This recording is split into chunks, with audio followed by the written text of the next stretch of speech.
All right, and now let's look at a different example. But again, to be sure everybody is understanding, I am still working on the standard normal distribution. That means right at the beginning, we are given an n, 0, 1. And this standard normal distribution, as a picture, it brings up for us a bell curve with center at 0. And standard deviation equals 1. The random variable for this is the letter z, capital letter Z. And so now, in part A of this example, I want to find the probability that on this bell curve I am going to find or run into a z-score that is less than or equal 1.25.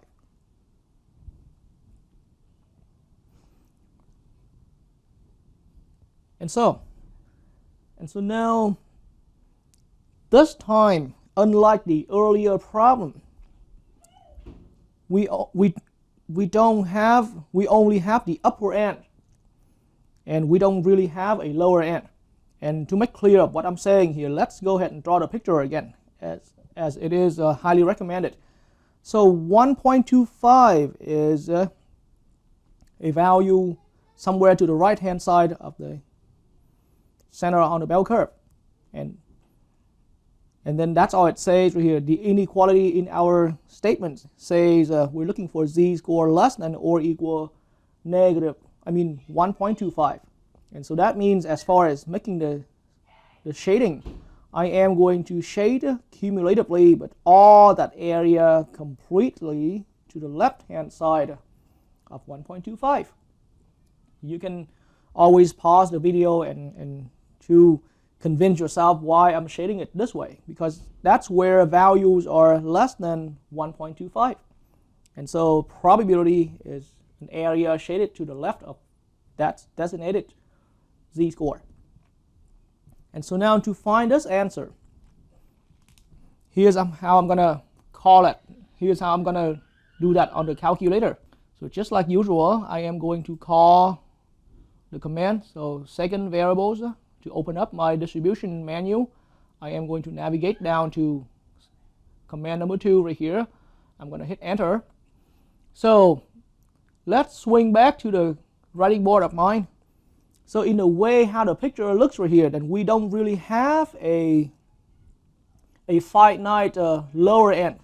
We haven't, in other words, this lower end is infinite. The lower end here is negative infinity, if you happen to know some formal term for that. But really, we just let this left end keep running on and infinitely, endlessly. Okay, and so in that way, this is the way how the calculator can understand. We are going to have to give negative 1 second e. So negative 1e 99.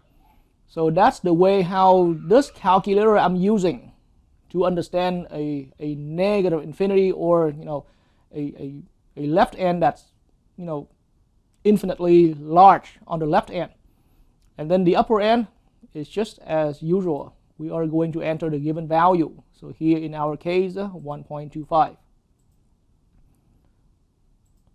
Okay, and then all these two lines remain the same. So now I'm going to hit enter. So that answer now is going to be 0.89435 and a lot longer. And so on my writing board, let me briefly rewrite that syntax of the command. So normal CDF, but lower end we have no choice rather than leaving it as a negative 1 E99. And that's how we're entering. And this E right here stands for exponential, but we really don't need to dive into the deep meaning of that. So that's how we express the lower end, and I already display that with the computer, with the calculator screen. Upper end is 1.25 as usual, and we have to put a comma between lower end and upper end, and another comma. And now mean value and another comma, standard deviation on the bell curve.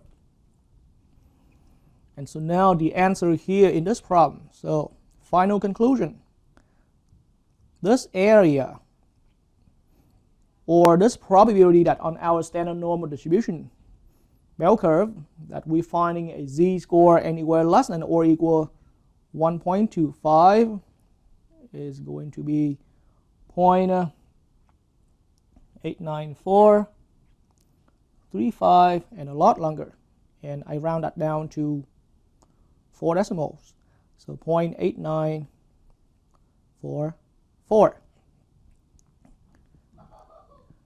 And if the problem is looking for final answer as a percentage, then this 4 decimal places is understood as an area that is about 89.44% on the bell curve.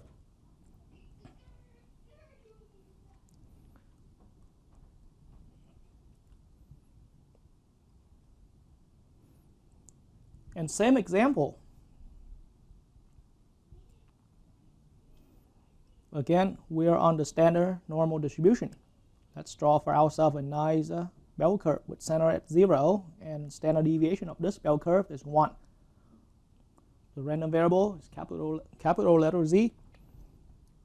As a different problem, let's say we want to find the probability that on this bell curve we are going to find a z-score greater than or equals 2.05. All right, so creating the picture here, 2.05 is again a value somewhere to the right hand side of the center on this bell curve. But now in the way how the inequality is reading, we're looking for z-score being greater than or equal to 2.05. So z-scores are all here, but only those z-score to the right hand side of 2.05 satisfy this requirement, z-score greater than or equal to 2.05. So here I'm going to create my cut, and I'm going to go ahead and make the shading to the right hand side of my given designated z-score. Okay, and so now let's see how we can use the normal CDF command to answer this question. So notice how this interval has a lower end but does not have an upper end. Okay, because an upper end is going to be something that's infinitely extending out to the right hand side here, and you can think of that as a positive infinity if you happen to have some advanced math understanding. And now on my calculator screen, I'm going to call the normal CDF command, and this time the lower end is here for us, 2.05, and the upper end is, I am going to call that 1E. So E is found right above the comma key right here. So it is a little bit counterintuitive that right above the key itself it labels EE, but when we actually type that into the calculator screen, the calculator only displays 1E. I don't know why the TI calculators did that, but now that's just what it is. And then we're going to type 99.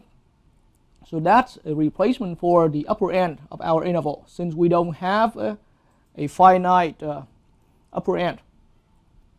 And so now, again, on the computer screen, I am going to hit enter a few more times, skipping these lines because we want to keep them the same. All right, and so that's the complete syntax right here. Lower end is 2.05, upper end, after a comma, it's 1E99, positive 1E99, unlike the earlier problem.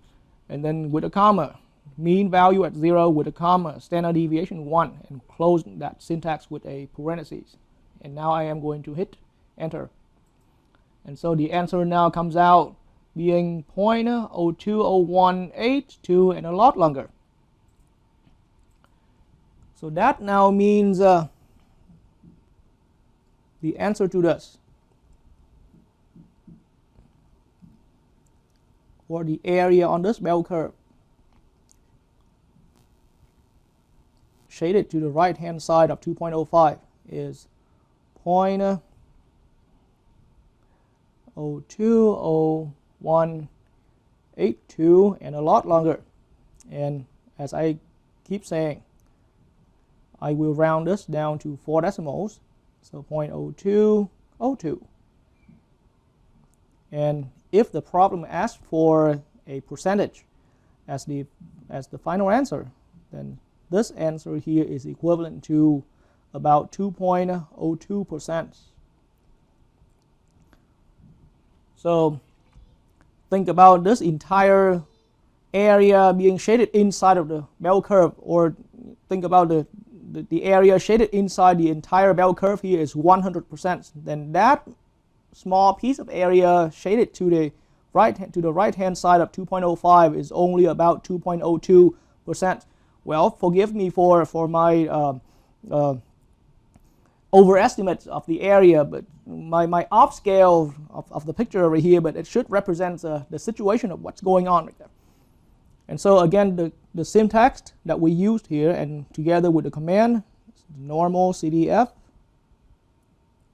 Then lower end this time we had 2.05 with a comma, but the upper end this time is a positive 1E99, and then with a comma again, 0 and 1. And that's the command that we used to obtain this answer.